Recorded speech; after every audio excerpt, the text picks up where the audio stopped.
Welcome to the deep dive. Today we're taking on a piece of literature that is ancient, vast, and just intensely studied, the Yeah. Quran. Mm. But we aren't looking at the narratives or, the legal codes. We're focusing on one of its most unique and, I think, rhetorically charged mechanisms, Yeah. the divine oath or qasam. And it's an exploration that, it really touches on some profound theological ground. We're diving into what the foundational scholars call the aksam. That's the plural form of these divine covenants of truth. Right. Think of it as an intensive study of how the Creator takes the very fabric of creation itself, the sun, the wind, the passage of time, and mobilizes it as binding testimony. Testimony for what, exactly? To prove metaphysical truths that, frankly, the human mind often struggles to fully grasp on its own. Okay, so let's unpack this a bit. We've been working with a pretty exhaustive analysis of foundational Sunni scholarship here. We're talking about heavy hitters like Ibn al-Qayyim, al-Tabari, and Ibn Kathir. That's right. And our mission really isn't just to catalog these instances. It's to understand not just that God swears, but the deep underlying why and critically what the ethical and, I guess, psychological implications are for us, the listeners. And the sheer number is staggering. It is. The sources suggest there are approximately 80 distinct oaths clustered across more than 30 separate sections in the Quran. That is an enormous amount of theological emphasis on just this one rhetorical device. It really is, and it highlights the extreme gravity of the subjects being attested to. The core function of the oath, as you mentioned, is to act as a critical bridge. A bridge between what and what? Well, think about how reality is divided. We exist primarily in what's called the alam al-shahada, the world we can witness, the physical, tangible world around us. Okay. But the great essential truths like the inevitability of the resurrection or qiyamah, the certainty of a final judgment, divine oneness, Tawhid, all of these belong to Alam al-Ghaib, the unseen world. And the oath takes the visible world. And it forces it to testify on behalf of the unseen. That's a powerful idea. Precisely. It transforms the entire universe into a functioning courtroom.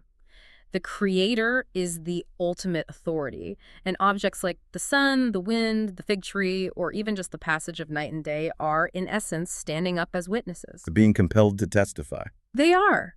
They're compelled to testify to the truth of Judgment Day or the certainty of human accountability. It's an immediate, visceral mechanism designed to remove doubt and establish an irrevocable truth, especially for those who are struggling with skepticism. That analogy of the universe as a courtroom is incredibly powerful. Does someone like Ibn al-Qayyim suggest this is the only purpose, just establishing certainty, or is there maybe a secondary function, something purely linguistic or psychological? That's an excellent point. Well, yes, the primary function is absolutely the removal of doubt and the establishment of certainty.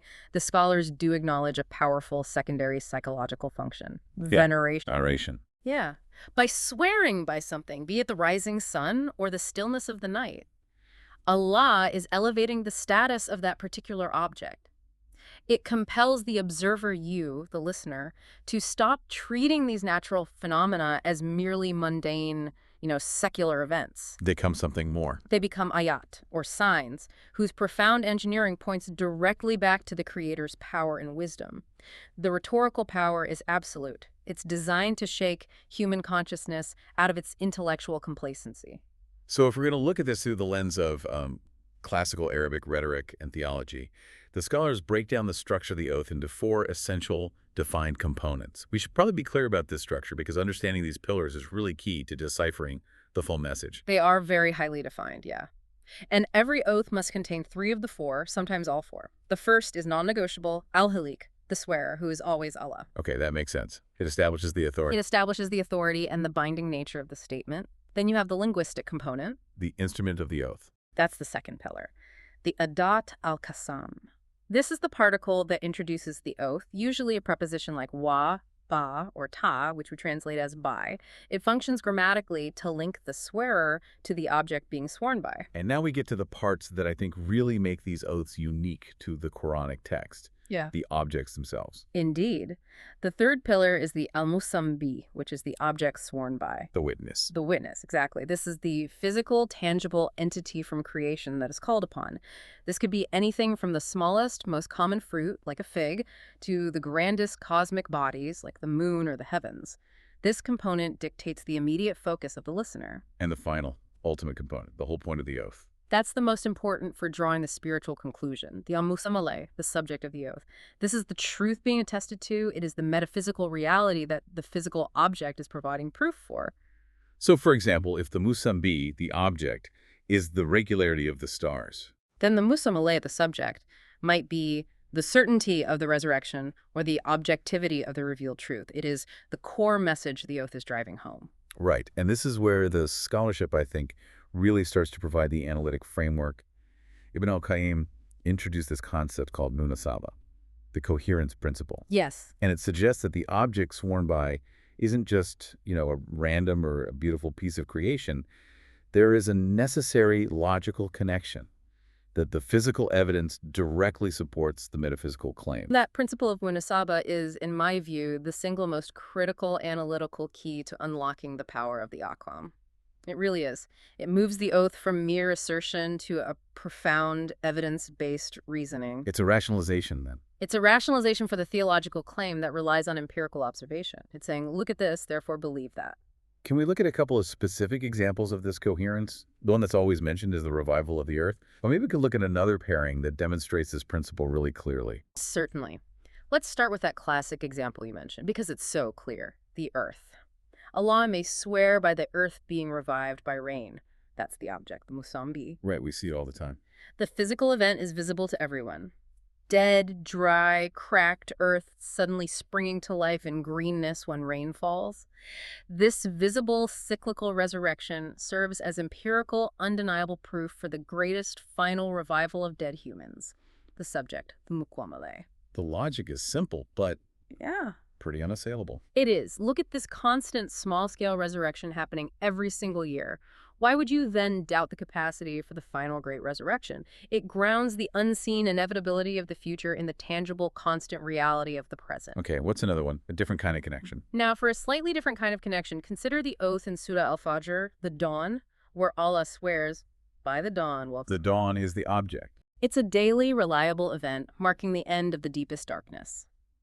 The subject, the musammaleh, is the imminent retribution against tyrants. It specifically references the past destruction of oppressive civilizations like Ad and Thamud. So what's the munasaba? What's the link? The munasaba here is that just as the darkness of night is inevitably followed by the light of day, the darkness of tyranny and injustice is inevitably followed by the light of divine judgment and rectification. Wow. The cycle of cosmic light and darkness guarantees the cycle of moral accountability and justice. That's compelling because it transforms a statement about the weather into a guarantee about history. The universe becomes a textbook, and the Munasaba principle tells you precisely what lesson to extract from the page you're currently observing. Absolutely. Without the coherence principle, the oath would simply be an arbitrary assertion of power. With it, it becomes an evidence-based argument. Now, we have to address the critical juristic distinction here. I think this is often a point of confusion for new learners. If Allah is swearing by the sun, the stars, the fig, why are human beings strictly prohibited from swearing by anything other than Allah? This is a critical point of Islamic jurisprudence, yeah, and it comes directly from authentic prophetic traditions. For a human being, swearing is inherently an act of veneration and glorification. Okay. To swear by a mountain or your father or a person is to elevate that created thing to a level of holiness or importance that should only be reserved for the Creator. That would verge on shirk associating partners with God. But when Allah, the Creator, swears by His creation, the sun or the fig, the intent is completely different. Precisely. It is not an act of veneration of the created thing. It is an act of honoring that object and highlighting its sign value, its ayat. Its sign value. By calling upon the sun as a witness, Allah is not saying the sun is divine. He is saying the sun is a perfect, flawless sign of the divine's power, wisdom, and knowledge. Ultimately, by swearing by the intricate engineering of the fig or the perfect trajectory of the star, Allah is subtly swearing by the divine attributes, His boundless creative power and wisdom that brought the object into existence. So the oath directs our gaze to the originator, not the object itself. That's it. It's a subtle but crucial theological pivot. Let's move to one of the most intriguing groups of oaths. They're clustered in surahs like At-Tariyat, Al-Mursalat, and An-Naziat. Yes. These sections use what are called active participles, words describing action, that are deliberately ambiguous. This allows exegetes to interpret them as referring to either strong physical winds or to administering angels. It perfectly illustrates that bridge between the physical and spiritual realms you described. These oaths speak directly to the mechanics of divine providence, how the unseen world actively manages the visible one, often using, meteorological or atmospheric forces as the instrument for executing the divine decree. So let's start with Surah Ad-Dariyat, the Scatterers, verses 1 through 6. This features a stunning four-part oath.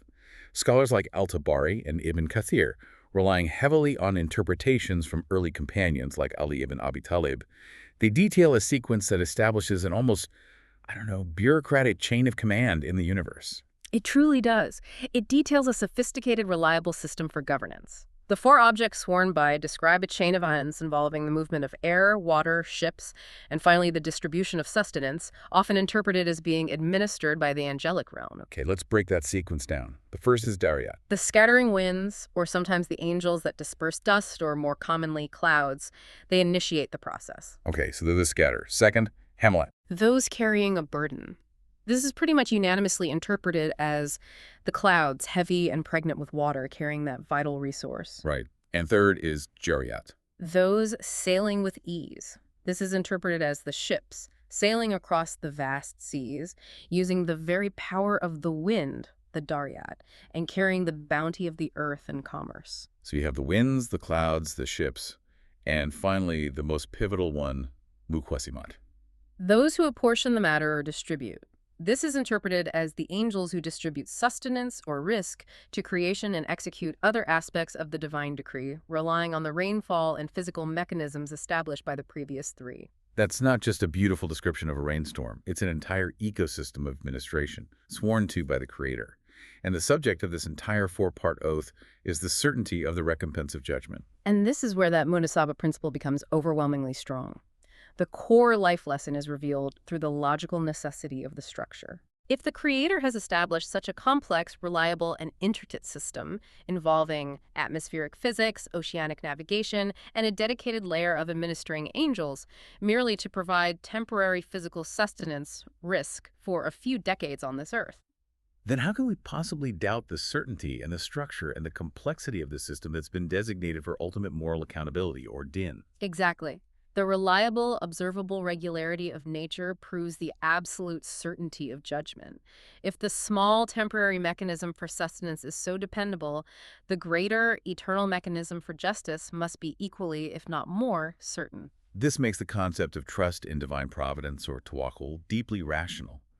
Anxiety about your livelihood becomes almost illogical when you view it through the testimony of the wind and the rain. It becomes a contradiction in terms. If the wind blows, the clouds gather, and the rain falls with such regularity to provide for your physical body, you must have certainty that the promise of final justice and provision is equally and irrevocably certain.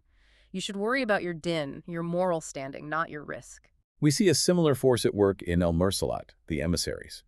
The oaths here again refer to these invisible forces, those sent forth in gusts and winds that blow violently. Right, and Ibn Kathir notes the duality here.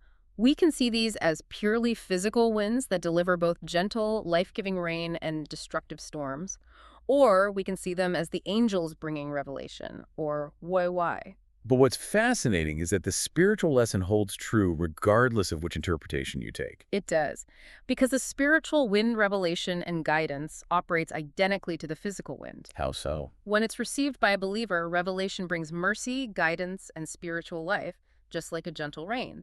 But it also acts as a crushing force of destruction and judgment against those who deny it, like a violent storm. So the implicit call to action is to align yourself with the winds of mercy, with the divine message. Because the unseen world is actively shaping the seen world, and the promise of consequence is inevitable. In a world of constant flux, the constancy and reliability of the divine promise is the only real stabilizer available to us. Now, this theme of the unseen administrator, it gets intensely personal. It dives into the most private moment of human existence in Surah An-Naziat, the Snatchers. This passage is pivotal and incredibly graphic, detailing the moment of death. Based on the understanding passed down from companions like Ibn Masud and Ibn Abbas, these verses refer directly to the angels of death administering the final extraction of the soul. And it uses two contrasting terms for this process. Yes, Naziat versus Nashitat. They describe two diametrically opposed forms of separation. So the Nazia. The Naziat are those who extract the soul with violence. The word used is garka. This implies a pulling or a ripping away, an agonizing, drowning-like extraction, like tearing something rooted deeply in the ground. Wow. This, the scholars say, is the experience of the disbeliever or the heedless person whose life was entirely rooted in materialism, in attachments, in the transient nature of the dunya. Their life is inseparable from their worldly possessions and desires. A painful, violent tearing away from the life they loved and clung to. Conversely, the Neshitat remove the soul with ease nashta. This is described as the gentle, effortless release of the believer's soul, likened to an untied knot floating free. The connection is light, the attachment minimal. And that is the profound life lesson derived from this oath, Mm-hmm. the dichotomy of the exit. The nature of your death directly reflects how you lived. It's an unavoidable feedback loop. The oath teaches us to actively practice detachment, to live lightly. The deeper your emotional and material attachment to this temporary world, the more violent and painful the final separation will be. The goal is to prepare for a gentle exit, a nashta, by minimizing your entanglement with what is destined to perish, the garka. So the angels themselves testify that your soul's final journey is a direct result of your life's choices. Yes, it is. So if the last section dealt with the hidden, subtle administrators of providence, this next part deals with the most visible, the most dependable witnesses we have, the celestial bodies and the vast sweep of time. We have to start with Surah Ash-Shams, the sun. It contains the longest sequence of oaths in the entire 11 distinct, relentless vows, all stacked up to support a single, powerful psychological truth. It is a rhetorical masterpiece. The oath is structured to move deliberately from the macrocosm, the sun, the moon, the day, the night, the sky, the earth, to the ultimate microcosm, the human soul itself. It's a descent. It's a descent from the universal order to individual responsibility. And the vows are stacked in these perfect, harmonious binaries. The sun in its brightness, followed by the moon following the sun, the day revealing, followed by the night covering. The sky and how it was constructed, the earth and how it was spread out. It's a relentless depiction of perfect cosmic regularity. And this is the crucial insight that scholars like Al-Tabari and Al-Sadi develop, right? Yes. This rigid, perfect cosmic order where every celestial body obeys its trajectory flawlessly, where these binaries operate in perfect harmony, is immediately contrasted with the unique position of the human soul. Allah swears by all these entities and then focuses on the soul, which he inspired with the capacity for both wickedness and righteousness, fujuraha wa taqwa. So the universe is perfectly obedient to its trajectory, but the human soul is the only entity given this radical volition to disrupt the divine order within itself. Exactly. Everything else is programmed for perfection. We are designed for choice. And that choice is the Muscamalay. It's the subject of the entire 11-fold oath. Yes. The primacy of Tazkiyah self-purification, the oath concludes unequivocally.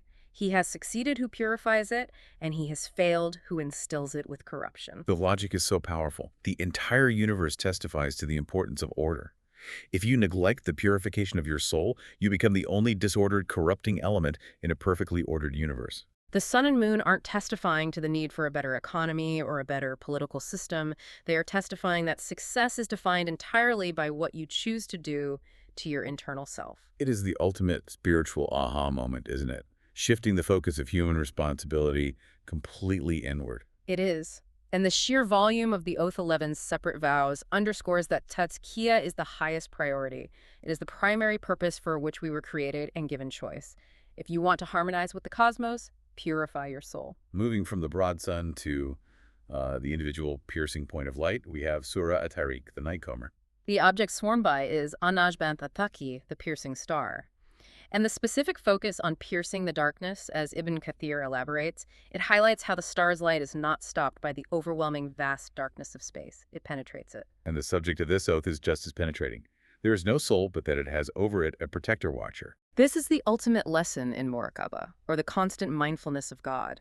The star piercing the darkness serves as a visual cosmic parallel for the divine gaze and for the angelic watchman that pierces the secrets of the human heart and observes every action. We are never truly hidden. Never truly unobserved. The consistency of the celestial watchman is the guarantee that our angelic watchmen are also constantly recording. The presence of the star reminds you that the record is being kept. That concept forces you to treat your intentions and your private actions with the same gravity as your public deeds. Indeed, it forces internal accountability. The star is always there, even when you can't see it through the clouds. Likewise, the observer is constant. Then we have Surah An-Najm, the star, which addresses the integrity of revelation itself, by the star when it descends.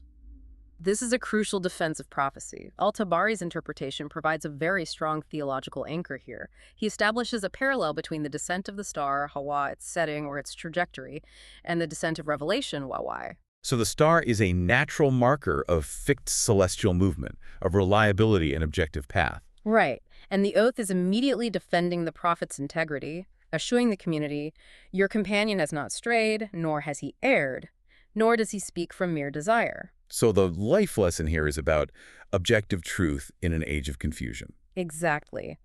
Just as stars follow a fixed, calculated, and reliable path, spiritual guidance, the Quran and the prophetic teachings are objective and fixed, not driven by subjective desire or hawa, not driven by whim or personal agenda. If the physical universe obeys objective laws, then spiritual guidance also adheres to an objective divine standard. The oath is asking you, if you trust the star to guide your way across the dark desert, why would you doubt the guidance of the revelation? It provides a powerful intellectual framework for relying on the text.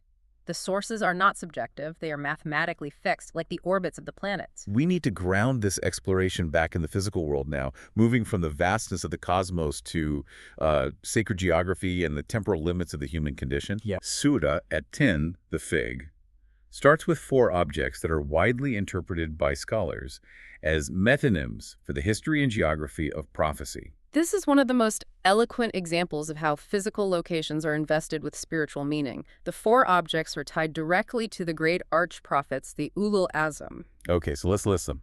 First, you have At-Tin and Az-Zaitun, the fig and the olive. These represent Palestine and the Levant, the land of the Israelite prophets, culminating with Jesus, peace be upon them. Then Mount Sinai. Turi Sinin, Mount Sinai, the location where Moses spoke directly to God. And finally, Wahad al-Balad Alamin, and this secure city, which is Makkah, the sanctuary established by Abraham, and the final locus of revelation for Prophet Muhammad. so by swearing by these 4 sites, Allah is essentially swearing by the entire history of divine communication. He's representing the spiritual heights achieved across time and space. And the subject of the oath, Musammaleh, is profoundly important: human dignity. Absolutely. The oath is designed to deliver a staggering affirmation. We have certainly created man in the best of stature. By linking our creation to the holiest, most revelation-saturated sites on earth. Allah emphasizes that the human being is, in essence, sacred geography, a vessel designed for spiritual heights and immense potential. Our design is perfect. But the very next verse provides a crucial, sobering qualification to that dignity, doesn't it? It does. The immediate warning of being returned to the lowest of the low highlights the responsibility that comes with this high stature. If we use our freedom and our volition to abandon our divine potential, if we refuse to purify the soul and instead indulge in corruption, the resulting degradation is profound. So we fall. We fall from the best of stature to a state lower than any animal precisely because we were endowed with the capacity to reach the highest point. The fall is proportionate to the height from which we descend. That's a powerful indictment of moral heedlessness. Moving from sacred geography, let's go to Surah at-Tur, the Mount. This oath provides another stunning example of connecting the stable physical world to the terrifying volatility of the future judgment. Right. This cluster links 3 distinct, powerful images. Okay, what are they? It links the terrestrial, which is Mount Sinai, a symbol of stability and revelation. Then the celestial, Al-Bayt al-Mamur, the frequented house in the heavens. And finally, the eschatological, Al-Bar al-Mashur, the sea set on fire at judgment. Tell me more about the frequented house. It's a symbol of unparalleled angelic worship. There are authentic hadith that tell us 70,000 angels visit it daily, never to return again. It just demonstrates the sheer vastness and constant activity of the unseen spiritual reality. That detail alone speaks to a scale of worship that just dwarfs our human experience. And the contrast is essential to the lesson. Allah swears by the mountain, which is stable, and the sky, which is stable and frequented by angels, but concludes with the sea, that great constant life-giving element of our world volatilized and set on fire. The lesson then is the radical fragility of the current physical order. Yes. The stability we rely on in our daily lives, the mountains, the sky, the vast oceans, it is a temporary gift. Which compels the believer to seek refuge now in the stability of the frequented house, which means constant dedicated worship. Before that sea of judgment erupts, it's a profound call to seize the opportunity of temporary stability to establish a permanent connection with the divine. Don't be fooled by the mountain's apparent permanence. Only the Beit al-Mamur is eternally secure. Now we have to move to the oaths of time, which are perhaps the most frequently quoted for their immediate practical relevance. Let's look at Surah Al-Asr, time, and the subject that immediately follows. Indeed, mankind is in loss. Wal Asr. This is a short oath with enormous weight. While Asr can mean the late afternoon prayer or a specific historical era, the most compelling theological view is that it refers to time in its totality, the vessel of all human action and existence. It is the raw material of our life. And Imam al-Razi provides that wonderfully vivid analogy here, which brings the lesson home perfectly. It's an analogy of ultimate economics. He compares the human being from the moment of birth to an ice seller. An ice seller. Imagine a vendor whose entire capital, his sole commodity, is a large block of ice. Every single second that passes, that capital is actively melting. The seller does not need to do anything wrong to lose his capital. Merely the passage of time guarantees his loss. So if he doesn't use that time, if he doesn't sell, meaning act righteously, believe, advise patience, he loses everything, even if he feels busy or active. The profound implication is that time is not a neutral resource to be passed. It is a capital that is literally dissolving, rapidly converting to nothingness. The oath uses the testimony of time itself to show that humanity is operating under an existential economic constraint. We are guaranteed loss unless we invest immediately and rightly. And the 4 conditions for converting that melting capital into eternal value are laid out right there. Faith, or iman, righteous deeds, amal salih, mutual counsel towards truth, haq, and mutual counsel towards patience, sabr. Without all 4 of these investments, the seller, the human being, is in catastrophic loss. So the core tragedy isn't just inaction, but the delusion that the capital is static or that it regenerates. Time is relentless. It is. The very concept of the oath by time makes it a universal warning against heedlessness. It's the highest form of intellectual urgency. We should also briefly touch on Surah Ad-Duha, the comforting oath of the mid-morning brightness paired with the night stillness. This is a beautiful example of an oath being used for spiritual therapy. The surah was revealed after a temporary cessation in revelation that deeply distressed the prophet. He felt abandoned, sensing a spiritual distance. Right. And so the oath uses the comforting imagery of duha, the gentle mid-morning warmth and brightness, and saja, the complete stillness and covering of the night. This establishes a rhythm, so spiritual resilience is the core lesson here. Exactly. The subject is, your Lord has not taken leave of you, nor has he detested you. Spiritual dryness, periods of difficulty, or feelings of abandonment are like the darkness of saja. They are a necessary temporary phase in the cycle of life. And the oath, by swearing by the return of the sun, Is a guarantee of hope. The duha, the brightness, always returns. Divine presence and attention are constant, even when the human heart temporarily feels distant or depressed. It is a promise that every night is followed by a new day.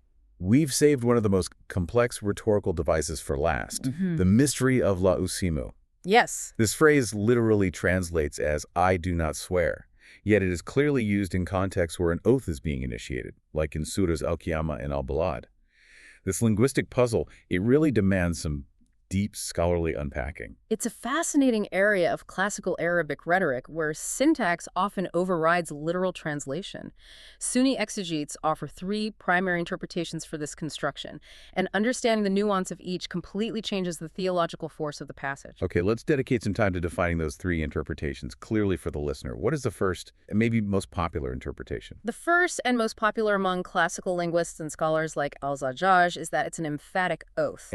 In classical Arabic, the particle la, which means no or not, can sometimes be added simply for intensified emphasis when it's at the beginning of a sentence. In this context, it doesn't function as a negation. It functions as an intense affirmation. The particle la merely adds force. So the functional meaning becomes, nay, indeed I swear, or I certainly swear by. Precisely. The negation becomes an exclamation of severity, reinforcing the absolute certainty of the oath that follows. Okay, what about second interpretation? This one seems to involve the context of revelation and the denial of the disbelievers. That is the rebuttal interpretation. This view holds that the la particle retains its original negative or negating function, but it targets the preceding, implied false claims of the disbelievers. The verse is seen as rejecting a false premise before establishing the truth. So if the disbelievers were saying, for example, there will be no resurrection, the meaning of the verse starts with a forceful rejection of their claim. Exactly. The meaning becomes, no, what you are saying is false, I swear. But it rejects falsehood outright and then uses the weight of the oath to establish the unassailable truth that must follow. And finally, the third, perhaps most sophisticated interpretation, the one related to the sheer obviousness of the truth. This is the elevated truth interpretation, and it's favored by some scholars for its theological power. This reading suggests that the truth being attested to is so obvious, so overwhelming, and so inherently proven by the Musambi that an oath is technically unnecessary. So it's like saying, the matter is so apparent, I don't need to swear, but I will anyway, just to ensure absolute emphasis. That's a perfect way to put it.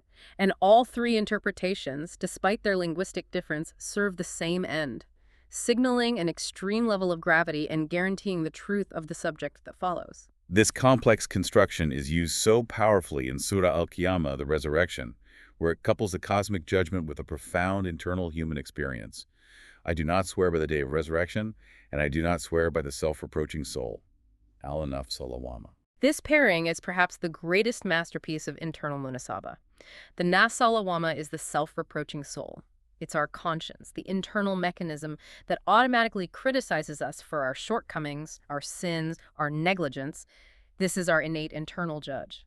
The Quran is revolutionary here because it treats this internal feeling of guilt and self-criticism as concrete theological proof of the greatest external reality. Precisely. The existence of guilt, the lawama, is presented as the innate, built-in internal proof that a universal judge, the day of judgment, must exist. Why? Why would a human be designed with an automatic mechanism to criticize wrong actions if there were no ultimate moral ledger or consequence for those actions? It logically necessitates a final, ultimate judge to enact the final justice that the human conscience demands. So the life lesson here is to actually embrace the conscience. Yes. The wisdom is that self-criticism and guilt are not merely psychological burdens to suppress or medicate away.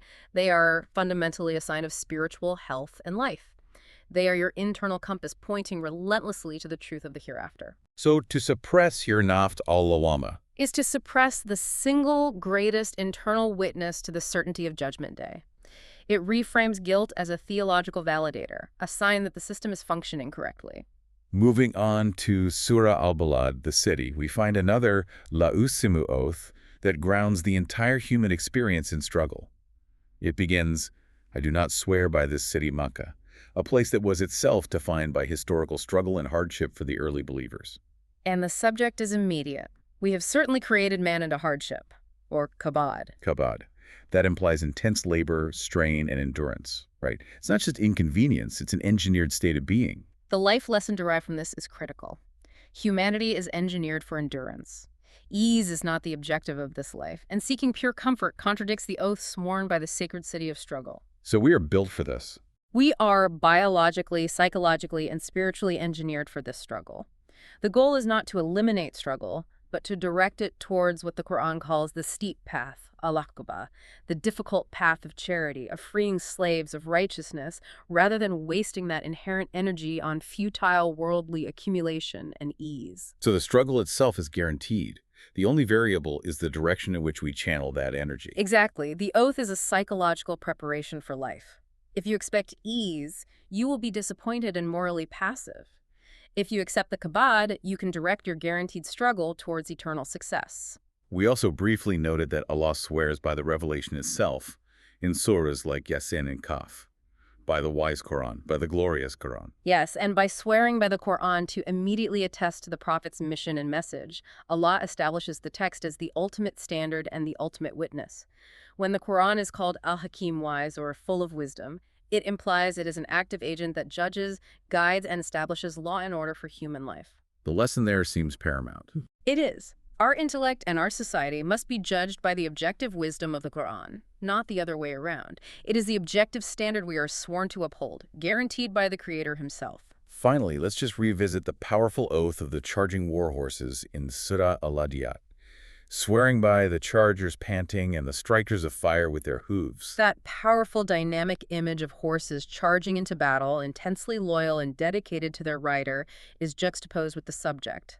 Indeed, man is ungrateful to his Lord. A pretty stark contrast. The life lesson is a profound reflection on loyalty and dedication.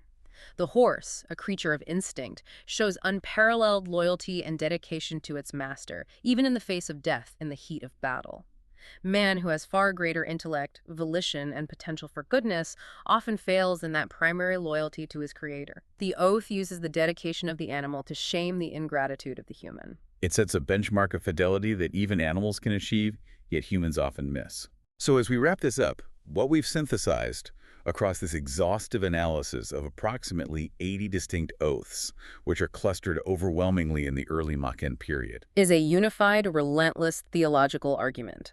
These oaths are not stylistic flair. They are forensic evidence, centered on establishing the core creeds, the Akida, divine oneness, the integrity of prophethood, and the inevitable hereafter. they're a wake-up call. These oaths are, collectively, a constant, binding wake-up call to the human soul, demanding it recognize the truth established by the structure of the physical universe and the certainty of time. So to quickly synthesize the profound practical takeaways we've gathered from these expert sources for you, the listener. First, I would say creation is a sign. The sun, moon, wind, and mountain are not secular phenomena. They are divine, compelling, and structural testimonies to a deeper reality. Second, accountability is guaranteed.